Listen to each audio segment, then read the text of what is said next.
ASMR Gaming News. Greetings,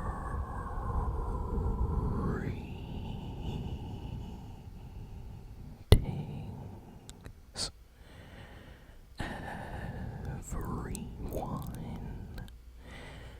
and welcome to ASMR Gaming News. Please hit that like button, sit back, relax, and let's begin. So, we have a lot of gaming news this week, so let's start with the Fortnite news first. So, Fortnite finally got its highly anticipated Winterfest update this week. Basically, for those of you that don't know, every year, Fortnite has, well, at least for the last few years, Fortnite has celebrated the kind of Christmas and New Year season with Winterfest.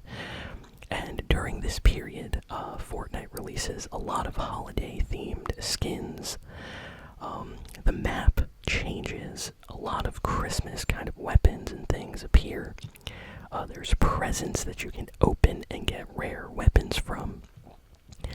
And they also add a kind of like log cabin to the game where you can visit and open packages like gifts and get things from like free pickaxes or emotes or music to actual Fortnite skins for free.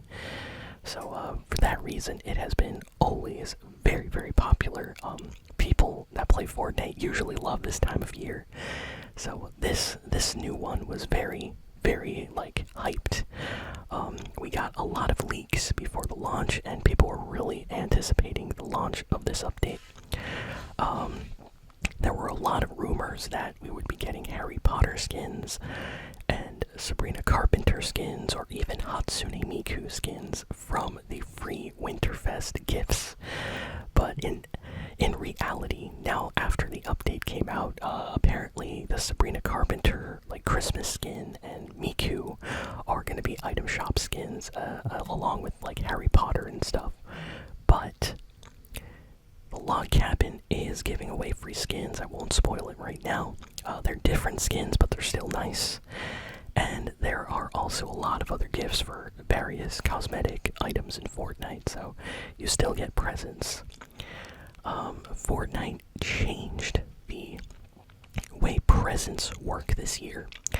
So in previous years, if you didn't play Fortnite every day, your gifts carried over to the next day. So for example, if you didn't log into Fortnite on, let's say, Christmas Day or Christmas Eve, and you waited like, let's say, 2 days, you could actually go into the game later and open up those gifts from the previous day. Fortnite now has updated the game, so it's very similar to other games that do this thing, where if you don't log in and open up your present on the day where you're given the present, the next day erases the previous day. So there are actually people that maybe don't know this, and they will actually miss out on opening all the presents if they wait. So you have to log in every day to get the free presents from Fortnite. So it's a little bit of an annoying change, but I think Fortnite did this on purpose because they don't want people to get free skins and not play Fortnite until like the last day, because that's not fair, you know? So if you want free stuff, you have to log in every day and get your free item or present, so it kind of makes sense. But yeah, so far I'm enjoying Winterfest. I like the skins that have been leaked. I'm excited for that Hatsune Miku skin, and I can't wait to see what other free items I get from the, Winterfest cabin. So excited for that. So there has been a lot of controversy and arguing within the gaming industry this past week regarding Larian. So Larian is a company that made Baldur's Gate 3. They are really, really popular. They have a lot of fans all over the world. Baldur's Gate 3 was an enormous game. And this studio recently announced at the Game Awards that they are working on development of a new Divinity game. And that went very well. A lot of people are excited for this game. But the director, the, lead creative over at Larian got interviewed this past week. And in the interview, he mentioned that the company uses AI tools on their development of this upcoming game they're making, Divinity. And as soon as this news came out, people immediately started talking badly about this. It went all over, the internet. People calling the game trash. They should be canceled. The game needs to be destroyed. All this stuff. And it just became a huge kind of hot topic issue. Right now in the games industry, you have people that, love AI. They want everything to be AI. Games to have AI. They don't really care. And then you have people that do care, and they don't want AI in their games. They don't want AI artwork, AI characters, AI voices. They feel that, AI kind of adds a cheapness to games. Just because, if you've ever used, AI artwork on anything, you know that it all starts to look very similar. If you make an anime profile picture that's, created by AI, once you do, 5, they all look almost like the exact same. And the reason for that is because the AI uses existing artwork to create artwork that already looks like other art. So it's kind of like copying that. And, people are basically arguing that game companies should not use AI because it's robbing artists of their work and of their talent and unique art styles and things. And they honestly have a good reason. I would say I'm definitely more on the side of the artists and stuff like that, especially for games. Because, I've made anime profiles and things like that with AI art, and it looks terrible, I'm gonna be honest. You can immediately tell it's just generic AI, I wouldn't want to pay $70 for an AI game right now.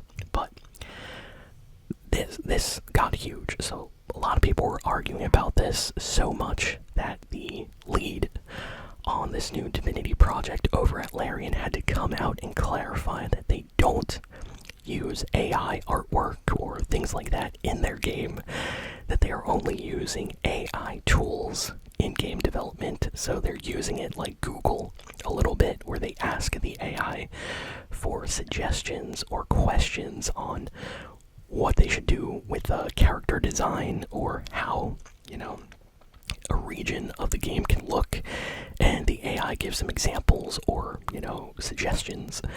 But still, a lot of people took this negatively and continued to argue about how terrible this is, and they're just in a lot of drama right now that the creator of, the game basically came out and had a huge meltdown on Twitter talking about this. He crashed out on Twitter. Just really angry. It seems like Larian did not want this to become such a bad thing, because now, instead of talking about Divinity and the trailer that came out at the Game Awards and how people are excited for this game, there's just a lot of negative arguing online about this. You have people saying it'll be alright, and then you have people like, no, how could they do this? I'm boycotting the game, this is terrible. So recently, in the last few days, they finally came out again and they clarified that they have 25 artists working on the game. These are all professional artists, and that they are not using any AI artists. Their artists create the artwork for the game. They're helping them with the textures and everything, and they do not use AI on the game development. And this kind of, I would say, calmed down a lot of people after they heard that they actually hired artists and everything's alright. But there are still those that are mad at this studio who they thought were kind of perfect for not using AI with Baldur's Gate 3. So, yeah, it's a big issue right now in the games industry, and I think we're going to see more stuff like this in the future. And, yeah, I would love to hear all your comments in the, comments below. What do you think about games using AI? Do you like it, or do you absolutely hate it? I would love to hear, what you all think. And, yeah, that's all the drama that happened with Larian this past week. Next next we have some news about Sucker Punch. So the studio that has made legendary games, Sucker Punch. The co-founder of the company, Brian Fleming, officially departed the company this week. So this is kind of big news. Usually when a co-founder leaves a company, and they don't have to leave, that usually means the company is headed in a direction that the founders just no longer approve of, or some other reason. So this is very unexpected. Like I said, Brian Fleming, co-founder, has been with Sucker Punch for a very, very long time. Has seen many games get created at that studio, so kind of makes me sad. I wonder what Brian Fleming will do in the future, what other plans, what other projects. Perhaps maybe, maybe I'll co-found another game studio, possibly. But yeah, a lot of Sucker Punch fans were very surprised by this news this week. Next, we have a rumor that Call of Duty 2027 is going to be a completely brand new series. So, just like we usually get a Modern Warfare game or a Black Ops game, it seems that Call of Duty 2027 is going to be different. According to inside information, Activision noticed how unpopular the new game is this year, and they are kind of panicking, so they're going to try something completely new. And according to this rumor, this is going to be a brand new sub-series within the existing Call of Duty kind of series of games, but with completely new characters and new story. So I think they're going to try to do something different, possibly another series, like something like Call of Duty Ghosts, possibly, but different. So no Black Ops, no Modern Warfare. This is going to be a completely new side of Call of Duty. So I'm interested, I hope they try something different next time. A lot of people complained about the recent Call of Duty campaign this year. It's still being called like one of the worst Call of Duty single-player campaigns of all time, and that's absolutely crazy, I think. But yeah, that is what a lot of people are saying. The multiplayer and online, of course, are great as always, but the actual like story and single-player is insane. So seems like they're gonna try something different next year. Bethesda basically came out and said that the majority of the studio, like the studios that work under their company, are working on the Elder Scrolls 6 right now. So they finally, after all these years, gave us an update on the development of the game. So fans are happy. We have been waiting for this Elder Scrolls 6 for a long time.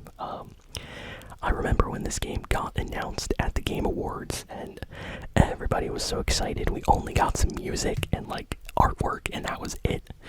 But it has been years. We have been waiting for this for a while, so I hope, it's not too long before this game comes out, or at least we get some kind of announcement trailer with a release date or something. So I guess I'll have to keep playing Skyrim until this game comes out, which is fine, because Skyrim is a fantastic game. If you have not played Skyrim, seriously, what are you doing? Go play Skyrim. The game is awesome, even though it's kind of old right now. It's still a great game. Let's see. We got some news about Bungie. So I mentioned Bungie earlier with all the drama regarding stolen artwork in their game Marathon. Well, as I mentioned previously, they resolved all these issues. They have a deal with the artists that had their artwork stolen, so that has all been resolved. And Bungie, apparently, this came from like people that work at the company, that know people there. So take this with a grain of salt. But I remember hearing this like a week or two ago, that Bungie is looking at art creators and is jealous. Like people that work at Bungie, they really wanted Marathon to come out early this year, and to have the fame and success that Arc Raiders has right now, because Arc Raiders is an extraction shooter, and Marathon was also an extraction shooter, but the game had a ton of controversy with the stolen artwork early this year. It had to get basically canceled until now. So now they officially have a new release date. Bungie's Marathon is going to be releasing in March 2026. So in just a couple of months. And get this. The price of the game on PlayStation 5 is going to be the exact same price as Arc Raiders, which is $40. So Arc Raiders, when it released, was $40, and it looks like Bungie's like, hey, we gotta make our game competitive. We have to be just like Arc Raiders. So this is gonna be a big battle when this comes out. It's gonna be interesting to see if fans that played Arc Raiders switch over to Marathon, or if Marathon manages to attract a bigger audience to try out the game than Arc Raiders. I would say Arc Raiders kind of has like a more post-apocalyptic vibe to it, even though there is like futuristic weapons and things. It does have a post-apocalyptic kind of vibe. Marathon is supposed to be more cyberpunk, more futuristic, and I think that is a little bit more appealing to a lot of people. So I think this game might actually do well. So yeah, only time will tell. This comes out in a few months. And we got a very lackluster announcement. The developers for Dead Island 3 basically confirmed Dead Island 3 is officially releasing in like the most boring way possible. They just like said, hey, yeah, Dead Island 3 is going to be coming out. We're working on the game. And there's like some artwork. That's it. That is it. We got no official like gameplay or announcements or anything else. Just like, hey, Dead Island 3, yeah, that game is gonna be coming out. Very, very strange announcement, but if you're a fan of the Dead Island series, we are getting a new game. So be on the lookout for Dead Island 3. And I think that's all the big... Oh no, wait, we have one last piece of news. Splitgate Arena. So this is basically Splitgate 2, but it got rebranded as Splitgate Arena Reloaded. So, I have some positive news. Apparently, Splitgate Arena Reloaded is actually doing really good since it launched, I think about a week ago. The game, as of right now, is like at the top of the Xbox charts. It is one of the most popular free-to-play games on Xbox. Like, a lot of people are playing the game right now. And it has been getting great reviews, a lot of good feedback. I've been watching some people play it on YouTube, and it seems like people are really enjoying this game. So if you have some free space on your Xbox, or if you want to play this on PC, I highly recommend checking out Splitgate Arena Reloaded, because it seems like a lot of people are enjoying this game right now. I might have to play this on the channel just to check it out. I enjoyed the original Splitgate. There was a period of time where it was very popular, and that's when I tried the game and had a lot of fun. It was like Halo, but with portals, and it was awesome. So, yeah, that is all the big and important game news for the week. So thank you all for listening, for watching, and I'll see you all next time. So long, and farewell.